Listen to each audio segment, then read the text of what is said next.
No sé si eso quiera decir que sea necesaria, que era un mal necesario, pero para él existía la propiedad privada. Y consideraba cuando por allá en algunos de ustedes que copiaron de lo que se metieron, consideraba que la propiedad privada, por el interés de las personas, rendía mejor que la propiedad comunal. Que hablaba de la esclavitud, la consideraba como una actividad normal, consideraba a los esclavos como herramientas que debían cuidarse. ¿Qué pensaba del dinero? Pensaba del dinero que era el instrumento a través del cual se realizaba el comercio y le señaló 3 funciones al dinero: instrumento de intercambio, medida de valor e instrumento de atesoramiento. ¿Qué condenaba del dinero? Pues que como este servía para el comercio, esto podía generar en las personas avaricia o ánimo de acumulación. Ya, eso era todo. Este de los efectos de la balanza comercial favorable, creo que ninguno lo contestó porque nos limitamos a copiar lo que decía. De pronto aquí veo una persona que sí, algo nos... en las notas que ustedes ven. ¿Cuáles eran los efectos de la balanza comercial favorable sobre los precios internos en una economía mercantilista? Yo recuerdo que la sesión anterior les dije qué preguntas tenemos y sobre este tema me extendí demasiado, no digo demasiado, me extendí un poco. ¿Qué ocurría con los precios internos? ¿Cuáles son los efectos de la balanza comercial sobre los precios internos en una economía mercantilista?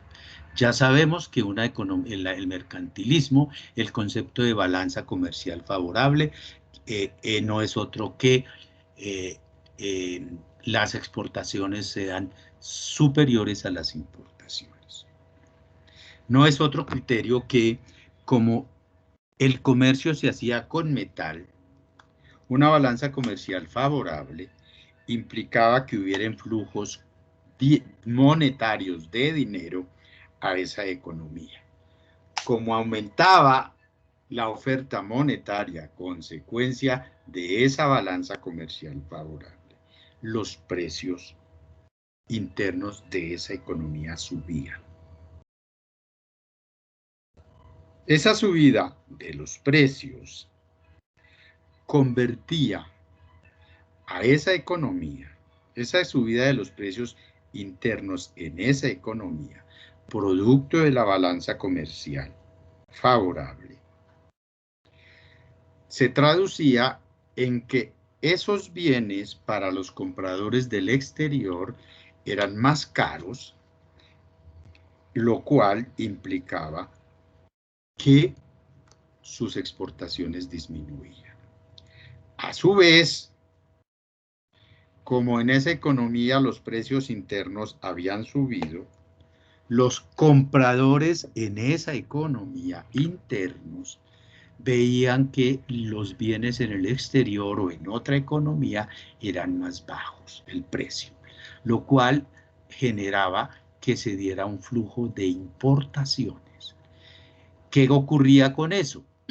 Que el hecho de que los niveles de precios subieran, los bienes en esa economía se hacían poco apetecibles para los compradores del exterior y poco apetecible para los compradores internos, lo que implicaba que disminuyeran las exportaciones y aumentaran las importaciones.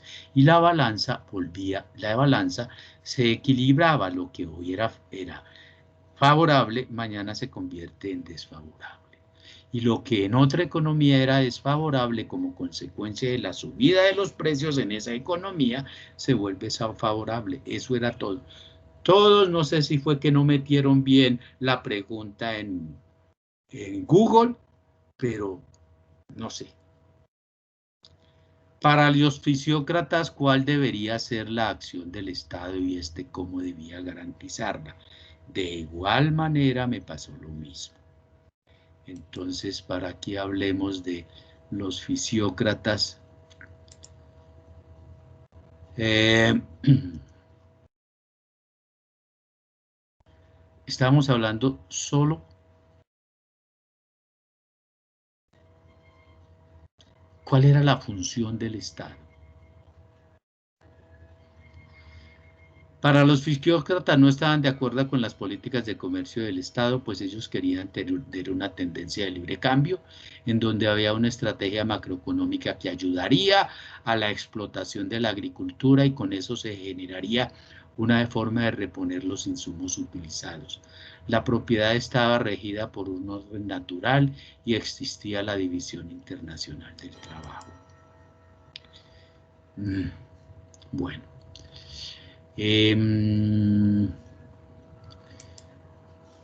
¿Qué podemos decir de eso? ¿Qué era lo que pretendían los fisiócratas? Los fisiócratas eh,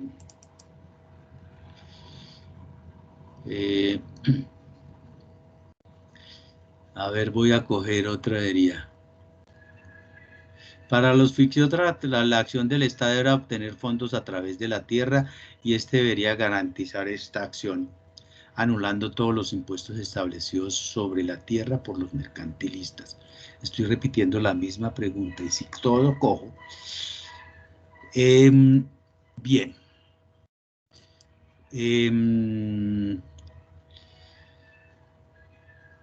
¿Cuáles eran las funciones que debía señalarse al Estado según la fisiocracia? Proteger la propiedad privada, proteger la libre contratación, garantizar el libre comercio. ¿Cómo? Ay, por allá señalamos unas acciones a través de una instrucción pública. ¿Cómo más? A través de una legislación positiva. Es decir, que hubiesen normas y organismos que pudieran controlar eso. Eso era todo. La siguiente pregunta.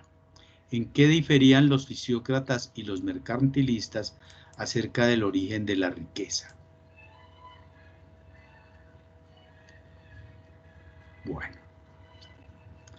¿En qué diferían los mercantilistas y los fisiócratas sobre el origen de la riqueza? Para los fisiócratas, la riqueza la generaba las actividades extractivas, principalmente la agricultura. Para los mercantilistas, la riqueza la generaban, muchos lo contestaron así, los flujos comerciales con el exterior, es decir, la acumulación de riqueza originada o de metal originado en las exportaciones netas favorables.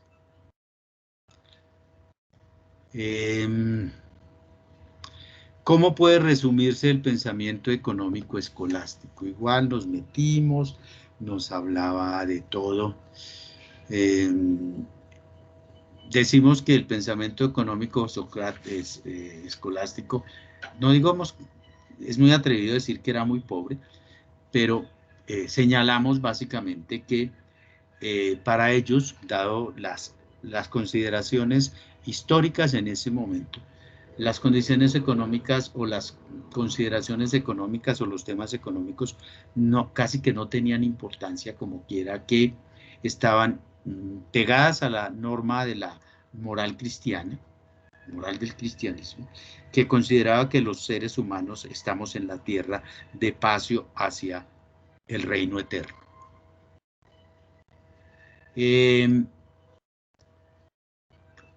Consideraban que las actividades económicas, sobre todo el comercio, era una actividad necesaria. Nunca la condenaron. ¿Qué fue lo que condenaron del comercio? El abuso que de este puede surgir. Asimismo, por eso condenaban de alguna manera la libre competencia, la iniciativa privada, por el temor dentro de esas consideraciones morales a que unos se beneficiaran a expensas de otros, dentro del concepto de moralidad, de moral cristiana, de socorro a los pobres y esas situaciones. Y el concepto de la propiedad privada era que era algo natural al ser humano. Sin embargo, lo consideraban como un mal necesario y de ahí surge el concepto de socorro a quienes no tienen. Esos eran básicamente los temas económicos que abordaron los escolásticos. Ese es el tema 1, el tema A. Miremos el tema B. Explique las ideas aristotélicas sobre el valor de los bienes. Entonces volvimos al cuento. De que bajamos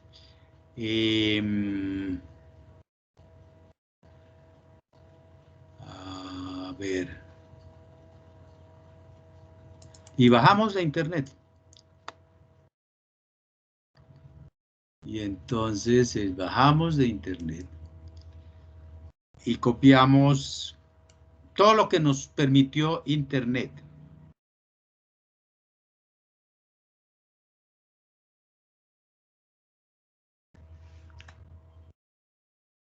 A ver, miremos por aquí este. Me permito leer. Y vamos a leerlo. Bueno, este aquí me estoy...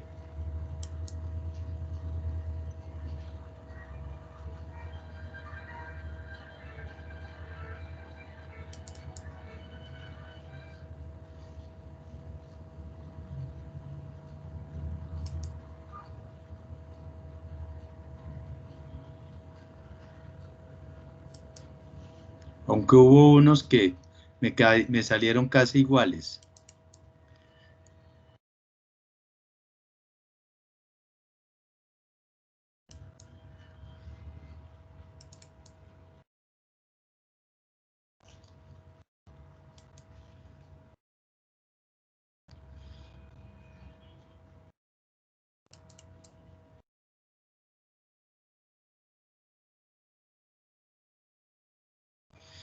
Entonces, algunos copiamos. Aristóteles entiende el valor de los bienes como un medio para la satisfacción del placer del individuo, como la satisfacción general, como la satisfacción personal que genera el poseer un bien.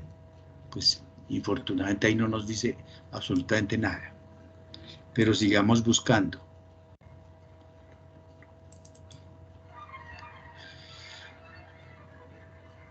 Pensó la... no, este no es...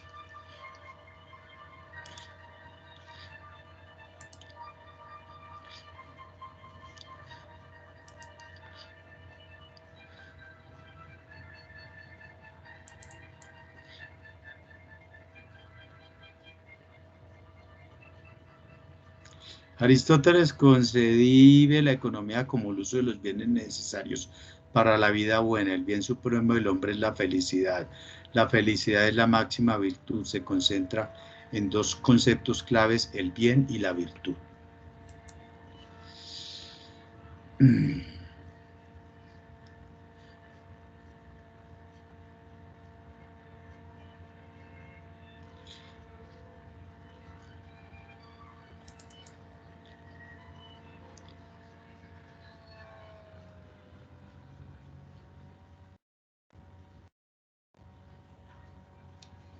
Bueno, ¿qué consideraba Aristóteles sobre el valor? ¿Qué explique las ideas aristotélicas sobre el valor de los bienes? Los bienes tienen dos valores, un valor de uso y un valor de cambio. Un valor de uso es la capacidad de satisfacer las necesidades que una mercancía o un bien le genera a una persona.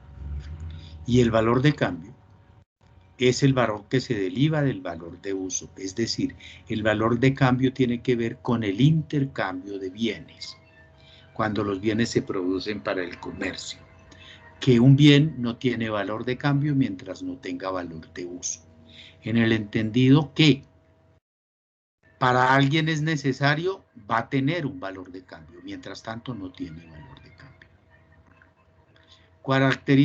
Esa era la primera pregunta.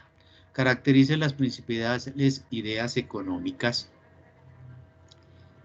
que primaron en el mercantilismo.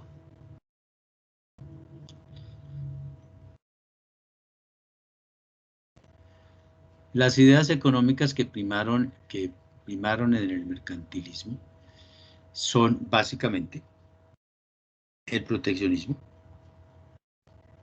en la búsqueda de una balanza comercial favorable. Unos salarios bajos con el fin que las personas consuman poco y lo demás se exporte. En este no había básicamente que el Estado debe suministrar el numerario o el dinero en la economía, que el gobierno debería velar porque haya una infraestructura necesaria para el comercio interno. Eso era básicamente las ideas que primaron en el mercantilismo. Las ideas económicas planteadas por los fisiócratas partían del concepto de el gobierno de la naturaleza o ley natural, que esa ley natural, que podía ser aprendida por los seres humanos, garantizaba el mejor bienestar para todos y que esa ley natural estaba dada por la libertad que tenían las personas para realizar sus actividades siempre y cuando no lesionaran los derechos de los demás. Es decir, que el hombre actuara dentro de esa ley natural, dentro de su capacidad y su ánimo de buscar beneficios. Aparece el primer concepto de beneficio. Esa era la escuela fisiócrata. Es decir, la naturaleza rige la economía a través de una ley natural. Y esa ley natural es que el hombre disfrute de su esfuerzo, es decir, de su libre capacidad de escogencia, siempre que no afecte a los demás. ¿En qué consistió la teoría cuantitativa del dinero desarrollado por algunos economistas alrededor del siglo XVI?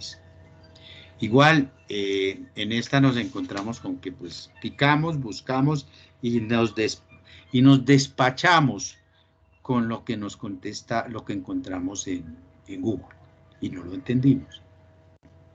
Entonces, la génesis de la teoría monetarista actual, para que lo comprendamos, que creo que en su momento les dije, es esta teoría monetarista que simplemente dice que cuando aumenta la oferta monetaria, ese aumento de la oferta monetaria genera un incremento en los precios. Y luego algunos de ustedes encontraron que más adelante aparece el concepto de velocidad de circulación del dinero y lo ponen en el tiempo como lo copiaron o como lo pegaron de Google. Entonces algunos utilizan muchos de los términos que están ahí, pero ni siquiera nos dimos, ese es el problema de cuando uno copia y pega. Es que por la premura no se da cuenta en analizar y utiliza unos términos que todavía no entendemos. Es a eso a lo que yo me refiero. Entonces también se impuso la teoría de la velocidad de circulación del dinero en ese momento de la historia. No es simplemente, yo les expliqué a través de la ecuación cuantitativa del dinero cómo funciona eso. Y ya. Entonces aquí copiamos. La siguiente pregunta, explique las ideas económicas de los escolásticos, ya lo resolvimos. Entonces, ustedes tienen frente a ustedes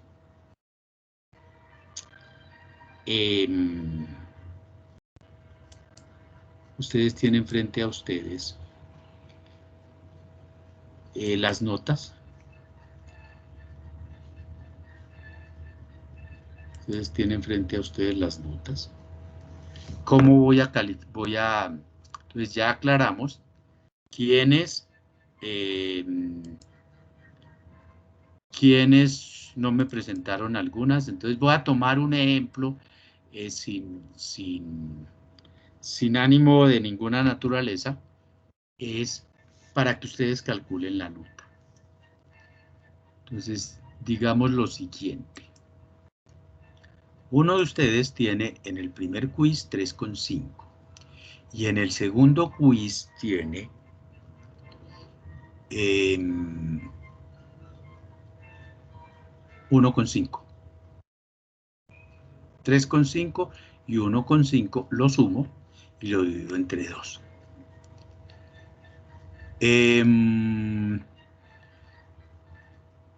Lo divido entre 2. Entonces 3,5 más 1,5 casi siempre me da 5. Dividido entre 2 me da 2,5. Ese 2,5 equivale al 50% de la nota. Tiene 3 en el parcial. Ese parcial vale el 50% de la nota. Entonces yo sumo 3 por 5, me da 1,5. Y 2,5 por 5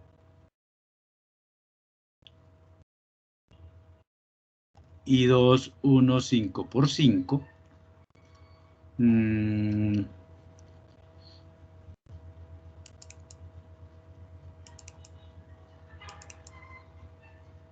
me da 12,5, ¿cierto? O por 0,5 o por la mitad, no importa. Yo sumo, entonces me da 12,5. ¿Es 20 qué? Hoy es 19.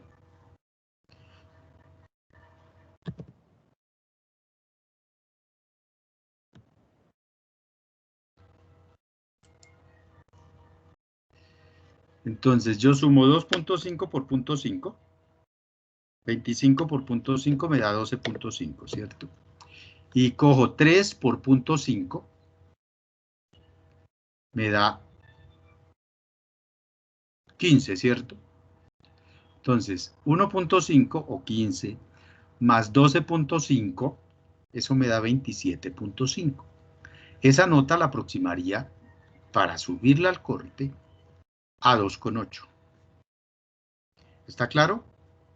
¿O tienen inquietudes de cómo la obtengo? ¿Podría volver a decirlo, profe, porfa? ¿Qué me dices, Aldo? ¿Podría volver a decir cómo se hace, profe, porfa? Bueno, otra vez está la cámara.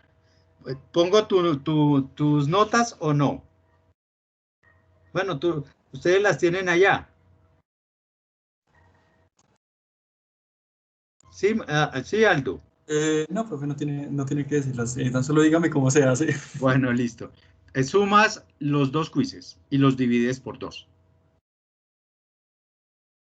Por decir algo, sacaste 5 y 1. Eso da 6 y lo divides entre 2, te da 3. Ese 3 lo multiplicas por 0,5, que es el 50%. O por 5, o por... Y eso te da 3 por 5 por 0,5, o 30 por 0,5, o 3 por 0,5 te da 1,5. Ahí tienes el 50%. Sacaste 3 en el parcial. 3 por 0,5 te da otro 0,5. Sumas 1,5 más 1,5 te da 3 y esa es la nota que yo subiré. Ok, gracias. ¿Ya lo comprendiste, Aldo? Sí, gracias. Bueno, ok.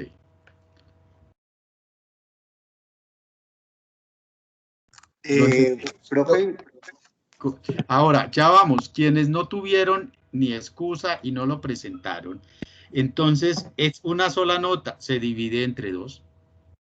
Entonces, si yo no presenté sino un quiz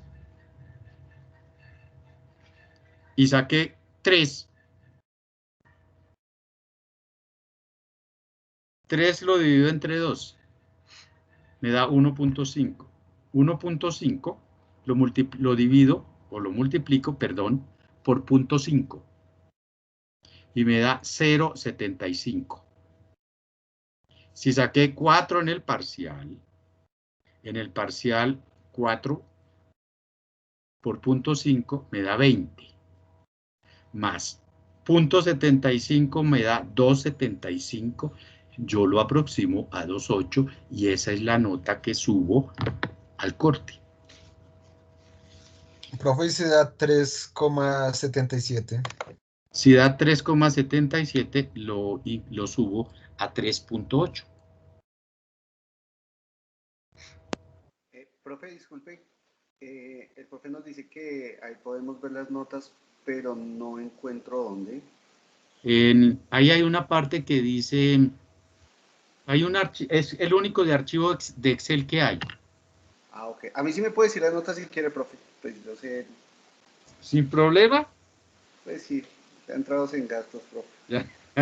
Bueno, entonces, bueno, que conste, Juan Pablo, tú no presentaste el primer quiz y en el segundo quiz sacaste 1. Entonces divides 1 entre 2, te da 0,5. 0,5 lo multiplicas por 5, te da punto 25. Tú sacaste en el parcial 2.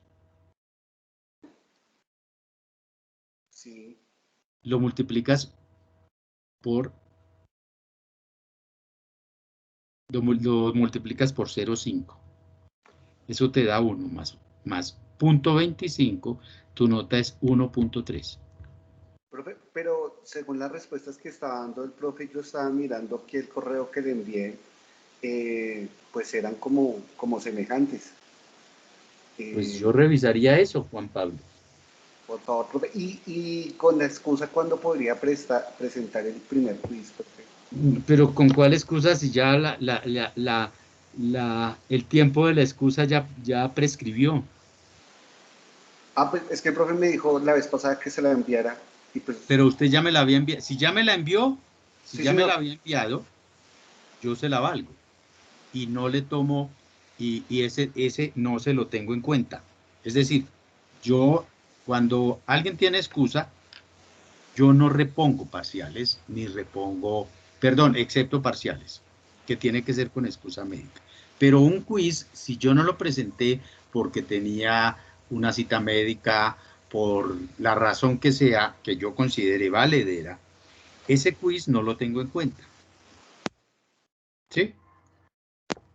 Okay, sí, Ese señor. quiz, no, yo no repito quizzes. Entonces, ese se quedó como no presentado, pero con excusa.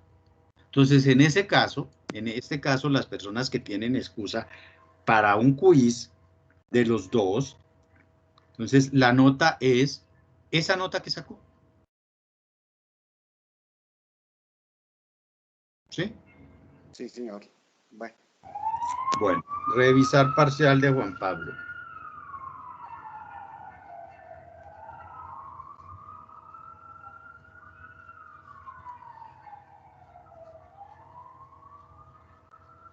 Bueno, sigamos. ¿Alguien más tiene inquietudes?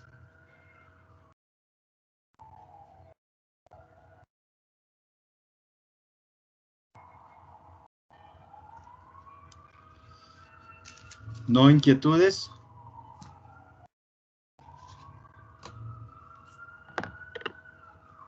Muy bien.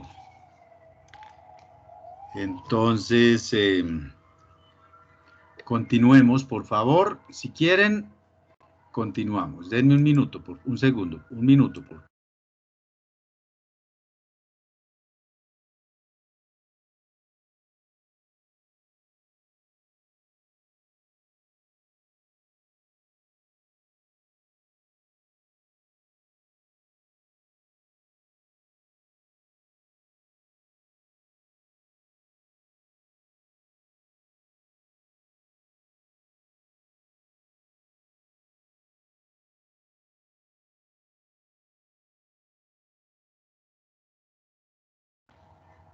Perdón la interrupción.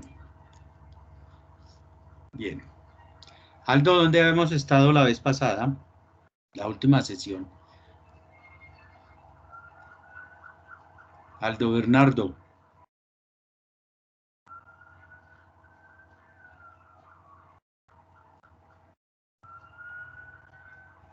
O Manuel Felipe Rojas. ¿No están? Sí, profe. Producto neto. Acá. A ver, Manuel Felipe. Juan Pablo, es que creo que como tú estás en el otro asistiendo a las clases, aquí estamos un poquitico corridos. A ver, Manuel Felipe. Pues bueno, profe, hablamos de, pues como usted Estábamos había hablando mencionado. del clasicismo de Adam Smith.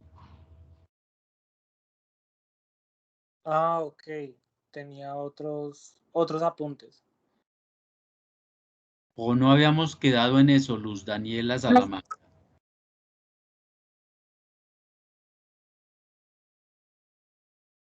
¿Quién nos ayuda? ¿Quién nos colabora?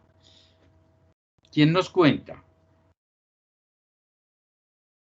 ¿O qué inquietudes quedaron de la última sesión?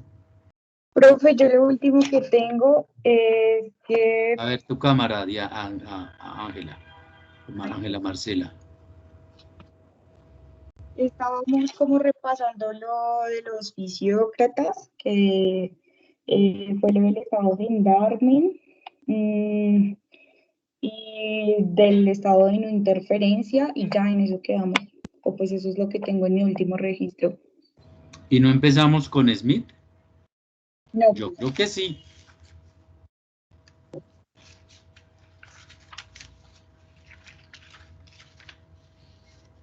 no, profe, porque la clase ¿qué? Del miércoles pasado fue como de menos de una hora y la verdad, Sí, pues lo que yo tengo anotado es eso. es eso. Bueno, Profe, yo también tengo lo de la organización social en la fisiocracia, sí. que hablamos, que el profe habló de 3 clases, de la clase productiva, de la clase de los propietarios y de la clase estéril. Y el profe dijo que nos iba a explicar que esta clase empezaba con la explicación de cada una. Y hablamos de cómo interactuaban esas clases sociales. No, profe, eso es lo que su merced Ok. nos dio, nos explicaba Ok. esta clase. Muy bien. Eso es Que en este curso nos metemos a muchos debates, ya me acuerdo, porque estamos un poco más corridos respecto de los otros. Bien. Entonces, habíamos señalado que para los fisiócratas, la sociedad estaba conformada por 3 clases. Uno que ellos llamaron la clase productiva, otros que ellos llamaron la clase de los propietarios y otros que ellos llamaron la clase estéril.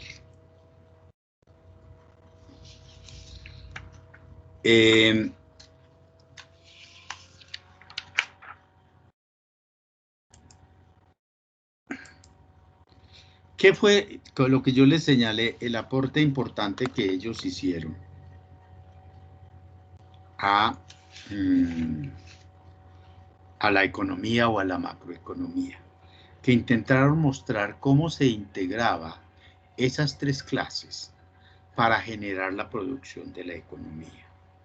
Es decir, que nos enseñaron o nos mostraron cómo las clases sociales se integran unas y otras para efectos de la producción y del ingreso. Y cómo esa producción y ese ingreso iban a determinar esa producción de esa economía. Y cómo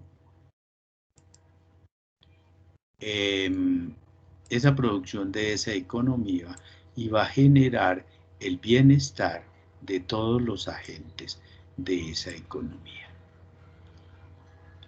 Digamos que la primera clase social que él señaló se llaman los productores o agricultores, si ustedes quieren. Una segunda clase que él señaló que eran los propietarios de la tierra o los terratenientes, que es esta segunda clase. Y una tercera clase que él llamó clase estéril,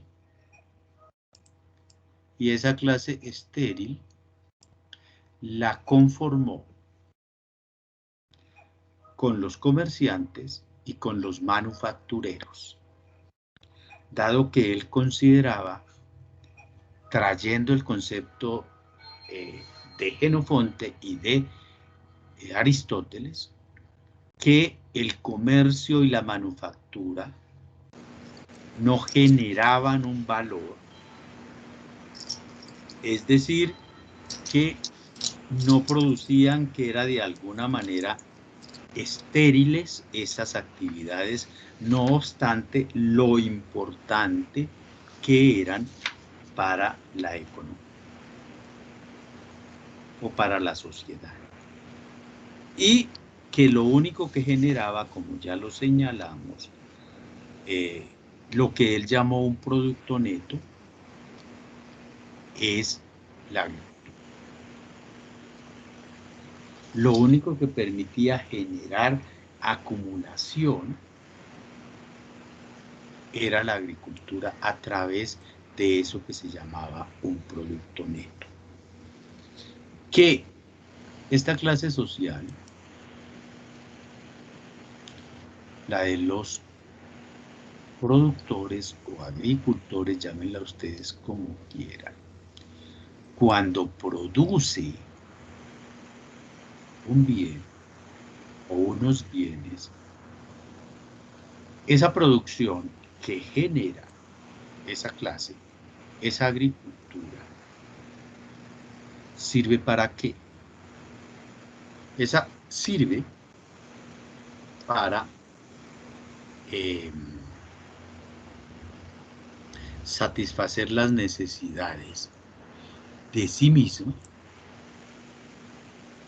las necesidades de esta clase y las necesidades de esta clase social.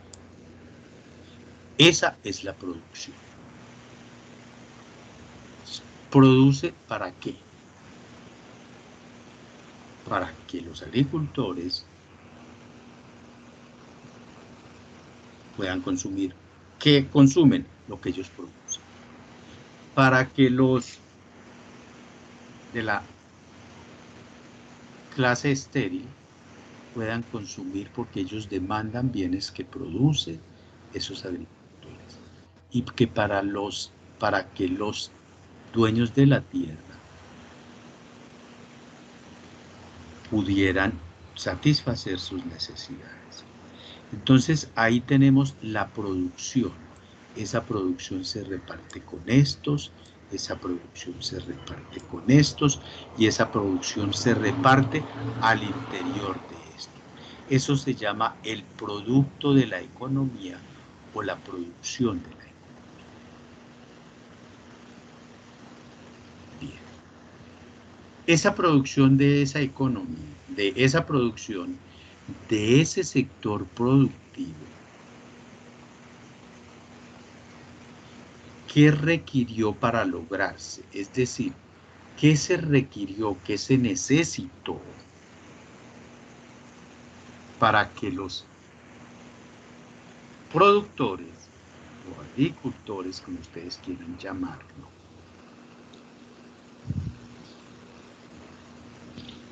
produjeran eso que produjeron?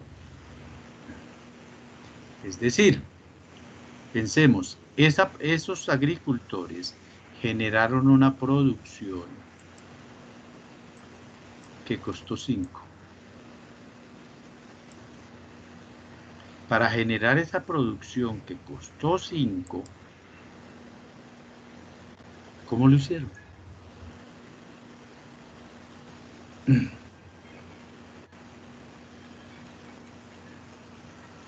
¿Cómo lo hicieron?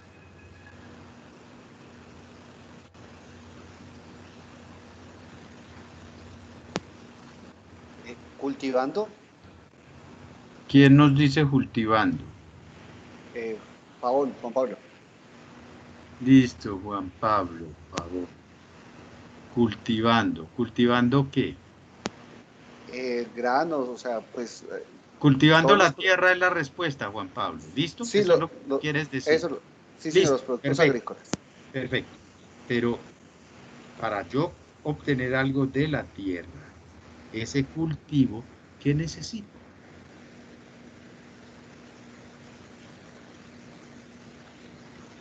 Semillas y Necesito tierra. semillas, necesito tierra. ¿Qué más necesito? Campesinos, labradores para que me manejen la tierra. Listo, trabajadores. ¿Sí? Sí, señor. ¿Eso cómo es que se llama, Juan Pablo? Proletariado, no sé. No, Fuerza de trabajo, fuerza de trabajo. eso se llama factores de producción. Se llama factores de producción. Muy bien. Entonces digamos que Juan Pablo dice que necesite tierra. Esa tierra que necesitó, que utilizó ese trabajador o ese productor, en este modelo vamos a asumir que no es de él, es del dueño de la tierra que está aquí. ¿Qué fue lo que hizo el productor? Tomó la tierra del propietario de la tierra. Ese propietario de la tierra, para que el agricultor pudiera utilizarla, ¿qué hizo con él? Yo soy ese productor y necesito utilizar la tierra que es de Juan Pablo. ¿Qué hacemos los dos usualmente?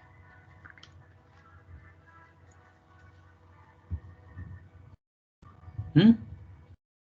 ¿Qué hacemos los Podría dos? ser una sociedad o él podría arrendársela a usted. Samuel, me la alquila. Listo. Entonces yo no voy a armar ninguna sociedad siendo dueño de la tierra, o usted no va a armar una sociedad conmigo siendo dueño de la tierra porque yo se la... Entonces usted me la alquila y yo tengo que pagarle por alquiler esa tierra. Yo le pago un alquiler.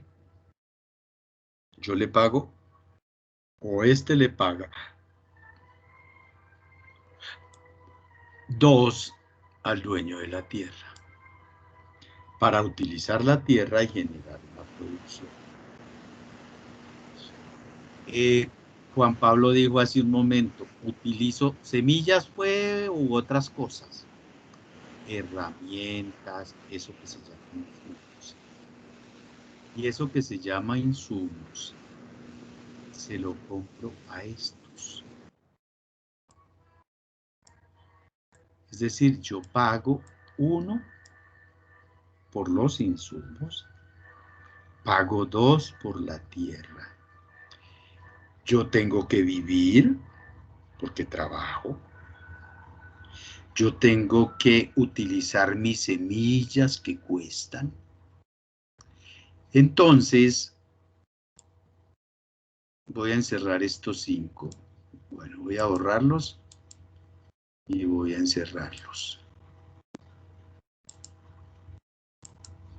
Voy a encerrar estos 5. ¿Qué fue lo que yo produje como productor? Pero fíjense en esto, yo para producir estos 5 le pagué 2 al dueño de la tierra, eso se llama mi costo. Le pagué 1 a quien me vendió herramientas, fertilizantes o lo que ustedes quieran. Eso pagué para poder producir. Yo utilicé semillas y utilicé mi fuerza de trabajo que vale. Es decir, yo gasté de mí mismo 2. Entonces, si yo sumo estos 2 y este 1, me da que lo que yo produje me costó 5. Entonces, aquí tengo 2 conceptos que se llaman la producción, que es igual a lo que a mí me cuesta. Para yo generar esa producción de 5, me costó 5.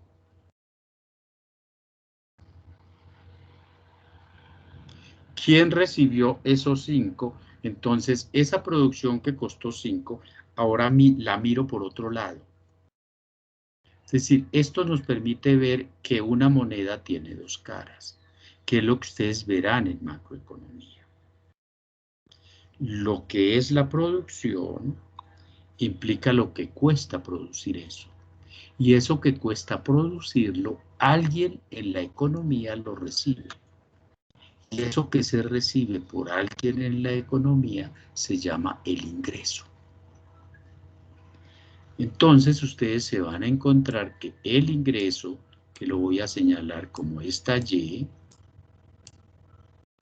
es igual al producto, que por lo pronto la voy a llamar como P, que hoy se llama el Producto Interno Bruto. Entonces mírenlo de esta manera. Yo soy ese agricultor a quien Samuel fue el que me alquiló la tierra. Yo le pago a Samuel 2 por alquilarme la tierra. Yo con esa tierra que me cuesta 2, más los insumos que le compro al de la tercera clase, a la clase estéril, herramientas y todas las cosas, más lo que yo me gasté porque yo tengo que vivir. Yo tengo que usar semillas que en otras condiciones las vendería, yo las tengo aquí. Entonces a mí me costó producir 5, los 2, el 1 y los 2 de mi propio sector. Es decir, el costo de esta producción es 5. Pero ese costo, ¿qué fue lo que le pagué al propietario de la tierra? De la otra clase, al de la clase estéril, a los comerciantes, y lo que costó. Entonces, estos dos, que aquí los tengo como costo, son ingreso para alguien. Este uno, que yo lo muestro como costo para mí, es ingreso para alguien. Estos dos, que yo lo muestro como costo para mí, es ingreso para alguien. Entonces, estos dos son el ingreso de los poseedores de la tierra. Este uno es el ingreso de la clase estéril. Y estos dos es el ingreso de mi sector. Entonces aquí nos encontramos que lo que costó la producción, que fue 5, es el ingreso para estos otros agentes. ¿Qué hacen estos con ese ingreso? Estos, digamos que se gastan uno aquí, y ahí me está dando mi ingreso. Se gastan otro aquí, y ya se gastaron sus 2. Este uno necesita comer y me los devuelve y se los compre aquí. Y lo que me costó es mi ingreso, es lo que me ha permitido vivir. Entonces, esta fue la forma como los fisiócratas integraron el producto de una economía, cómo funcionan los 3 sectores. Lo que es ingreso en un lado es costo en otro lado. Ahora bien, veámoslo. Ellos no lo plantearon así, pero veámoslo cómo se plantea hoy, cómo lo verán ustedes cuando vean macroeconomía.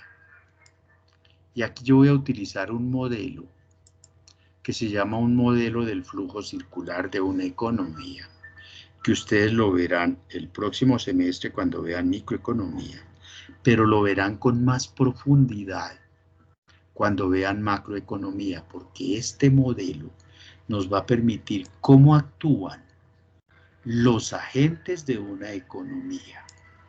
Estoy aquí haciendo un modelo bastante simplificado. ¿Por qué? Porque este es un modelo en el cual solo hay 2 agentes. Los que producen, que aquí yo voy a llamar unidades empresariales o empresas, y aquí voy a llamar familias o consumidores, o todas las personas de la economía. Entonces, para comenzar a esto, para yo producir zapatos, ¿qué necesito?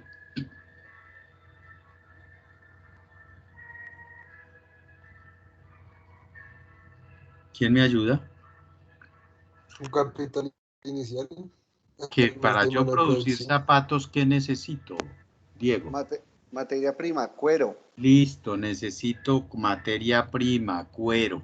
¿Qué más necesito? Caucho, goma para las suelas. Caucho, goma para la suela, hilos, remaches. Listo, ¿qué más necesito? Maquinaria. Maquinaria, gracias. ¿Qué más necesito? Y lo que hablábamos ahorita, fuerza de trabajo. Personal, Trabajo. sí. Trabajo. Eso se llama factores de producción.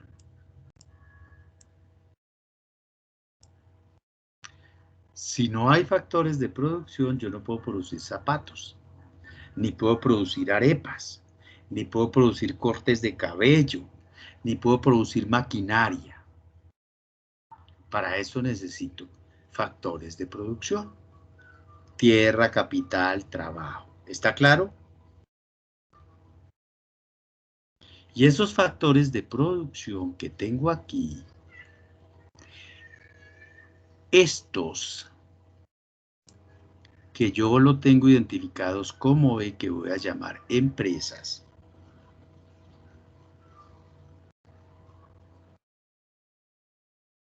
los transforman y los convierten en bienes y servicios. O en mercancías, si ustedes quieren llamarlos, como se llamaban anteriormente, mercancías. Hoy los llamamos bienes y servicios. De alguna manera, eso fue más o menos lo que nos esbozaron los fisiócratas para explicar este modelo. Entonces, ¿qué es lo que hace cualquier economía? Transforma factores de producción en bienes y servicios. Si no hay factores de producción, no pueden generarse bienes y servicios. Layton iba a preguntar algo. Sí, señor. Profe,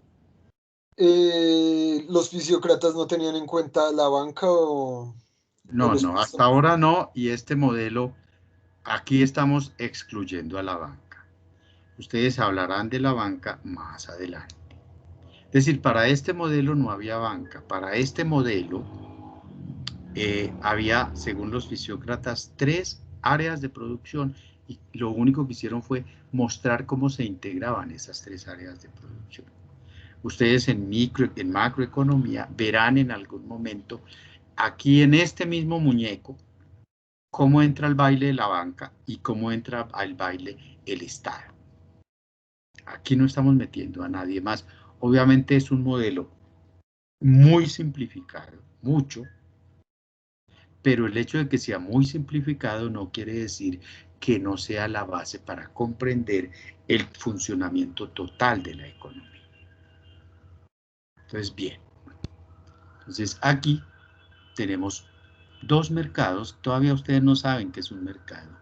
Eso es lo que yo me les anticipo. Aquí vamos a hablar de un mercado de bienes y servicios y aquí vamos a hablar de un mercado de factores de producción. Un mercado tiene unas características, es algo en el cual aparecen unos compradores y unos vendedores. Y hay mercados de factores de producción, hay mercado de trabajo. Unos ofrecen trabajo, otros demandan trabajo. ¿Quién ofrece trabajo? Los trabajadores. ¿Quién demanda trabajo? Las empresas. ¿Para qué? Para producir bienes y servicios. Entonces, estas unidades que yo llamo de unidades empresariales transforman estos factores de producción en bienes y servicios. Esos bienes y servicios que produce una economía ¿Son para qué? Para satisfacer la demanda de las personas, que aquí llamamos los compradores. Entonces, las empresas ofrecen bienes y servicios y demandan factores de producción. Los consumidores o las familias, esta unidad que tengo aquí, demanda bienes y servicios. Sí. Muy bien, entonces aquí tenemos que se producen bienes y servicios con base en los factores de producción que existen en la economía, los producen las empresas y creamos una cosa que se llama una oferta de bienes y servicios. Esa oferta de bienes y servicios tiene por objeto satisfacer las necesidades o demandas de este otro sector.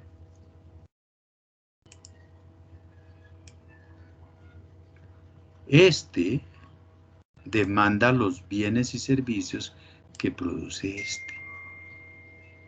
Pero para poder producir los bienes y servicios, se necesitan los factores de producción. Ese es un proceso de transformación de bienes y servicios, de factores de producción, materiales, trabajo, en bienes y servicios para satisfacer las necesidades de la economía, de los agentes de la economía, que aquí yo les doy en llamar familias. Ahora, las empresas producen utilizando los factores de producción. ¿Qué hace una empresa cuando utiliza un factor de producción? ¿Qué hace conmigo una empresa cuando me contrata? Me paga. Es decir, para producir hay que incurrir en unos costos, que se llaman los costos de producción. Los costos del trabajo, los costos de las materias primas. Y esos costos de las materias primas, lo que para este empresario es el costo en el que incurre cuando me paga a mí mi salario, ese salario para mí es mi ingreso. Entonces nosotros vemos que en este modelo, lo que aquí es costo, aquí es ingreso. ¿Por qué lo reciben los agentes que tienen los factores de producción? Y ese ingreso que reciben los agentes que son dueños de los factores de producción son las mismas empresas, pero la masa de trabajadores. Esos ingresos, ¿para qué los utilizan ellos?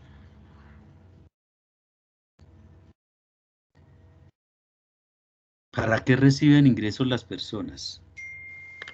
Pues para sus propios Para beneficios. comprar bienes y servicios. Para comprar bienes y servicios. Muy bien. Para comprar bienes y servicios.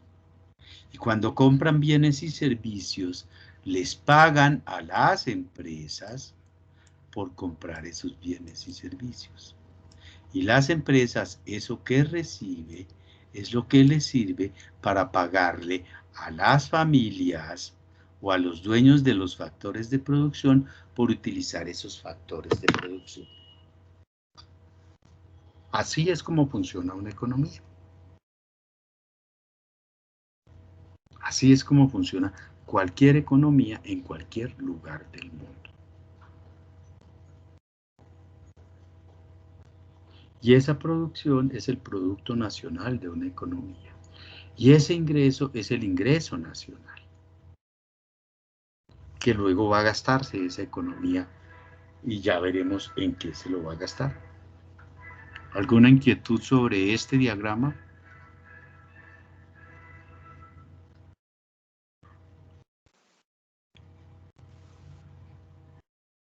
A ver, Juan Profesor, Pablo. en ese F es la sociedad en general, ¿no? O sea, Sí, es decir, serían los consumidores, Juan Pablo. Es decir, somos todos. Entonces, entre todos estamos, ahí están los empresarios que tienen factores de producción, ahí están los trabajadores, ahí están quienes alquilan tierras, hay quienes alquilan bodegas, ahí está quienes tienen capital. y lo prestan. Estos somos todos. Solo que para este modelo yo tengo esa ficción que se llama familias, digamos, para no decir toda la economía. Y aquí está el aparato productivo, la producción, en este lado. Y aquí están lo que veremos luego, que son los perceptores de renta, quienes reciben las rentas.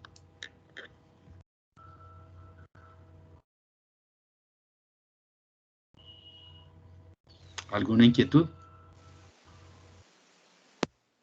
No, profe, gracias. Becky, ¿alguna inquietud? A ti. César.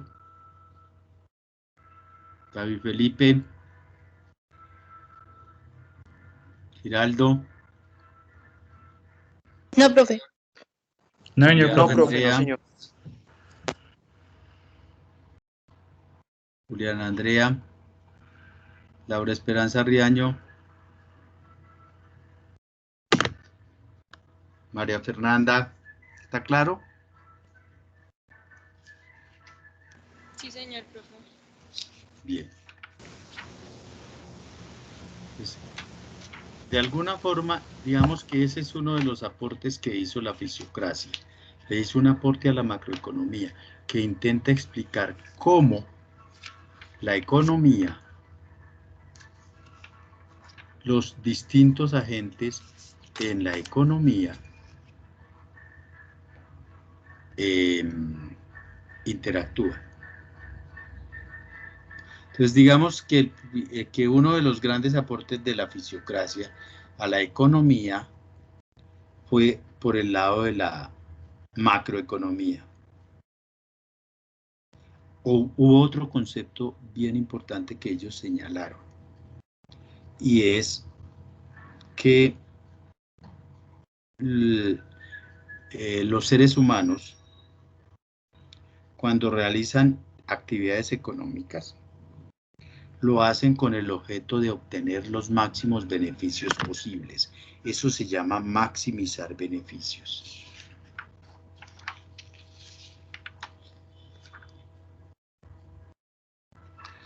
¿Qué otro aporte hicieron ellos? Que los precios se determinaban o los señalaba el mercado, es decir, la interacción entre los que ofrecen y los que compran.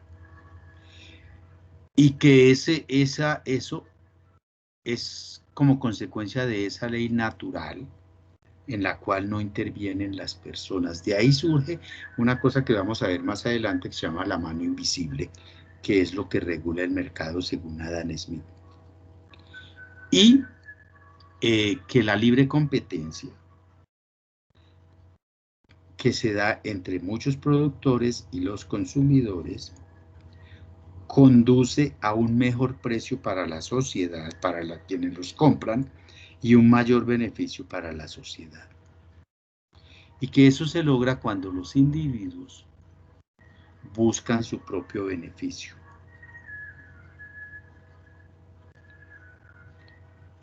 Como ellos consideraban que era la agricultura la única fuente que generaba un producto, es decir, una ganancia que la llamaríamos hoy, era sobre la que debería recaer toda la carga de los impuestos.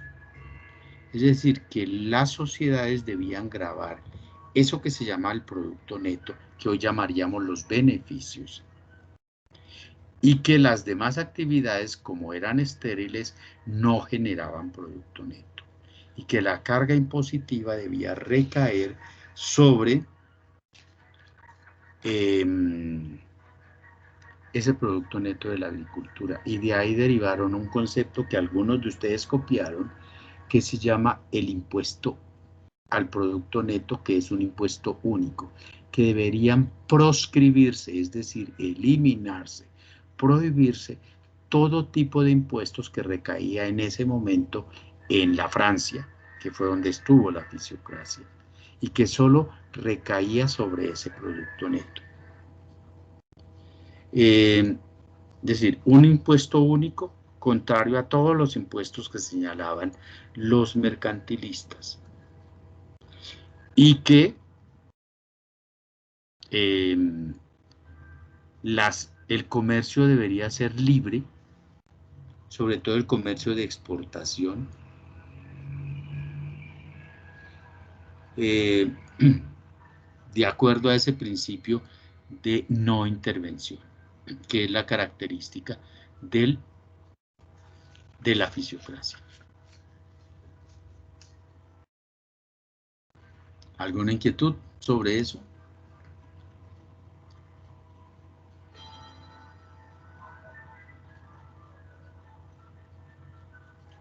Bien. Entonces, pasado mañana seguimos. Yo reviso su parcial, Juan Pablo, y esta tarde espero subir las notas del primer corte. Les agradezco mucho la paciencia. Espero que tengan buena tarde. En este momento dejo de grabar. Estoy deteniendo la grabación.